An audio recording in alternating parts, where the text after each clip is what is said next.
కృష్ణా జిల్లా కానూరులో ఉద్రిక్తత నెలకొంది. ఎస్సీ కాలనీలో జేసీబీతో ఇల్లు కూల్చేందుకు అధికారులు యత్నించారు.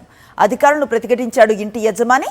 తమకు పట్టాలు ఇవ్వకుండా ఇల్లు ఎలా పడేస్తారంటూ ఆగ్రహాన్ని వ్యక్తం చేశారు. అధికారుల తీరుపై పెనమలూరు నియోజకవర్గ వైఎస్ఆర్సీపీ సమన్వయకర్త దేవభక్తుని చక్రవర్తి ఆగ్రహాన్ని వ్యక్తం చేశారు. నోటీసులు ఇవ్వకుండా ఇప్పటికిప్పుడు ఇల్లు ఖాళీ చేయమంటే ఎలా అని ప్రశ్నించారు.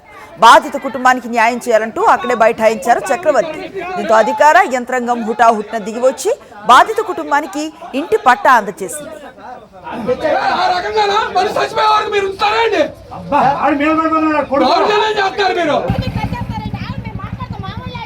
కృష్ణా జిల్లా కానూరులో ఉద్రిక్తత నెలకొంది.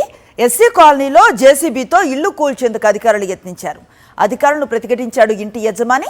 తమకు పట్టాలు ఇవ్వకుండా ఇల్లు ఎలా పడేస్తారంటూ ఆగ్రహాన్ని వ్యక్తం చేశారు. అధికారుల తీరుపై పెనమలూరు నియోజకవర్గ వైఎస్ఆర్సీపీ సమన్వయకర్త దేవభక్తుని చక్రవర్తి ఆగ్రహాన్ని వ్యక్తం చేశారు. నోటీసులు ఇవ్వకుండా ఇప్పటికిప్పుడు ఇల్లు ఖాళీ చేయమంటే ఎలా అని ప్రశ్నించారు. బాధిత కుటుంబానికి న్యాయం చేయాలంటూ అక్కడే బైఠాయించారు చక్రవర్తి. దీంతో అధికార యంత్రాంగం హుటాహుట్న దిగివచ్చి బాధిత కుటుంబానికి ఇంటి పట్టా అందజేసింది.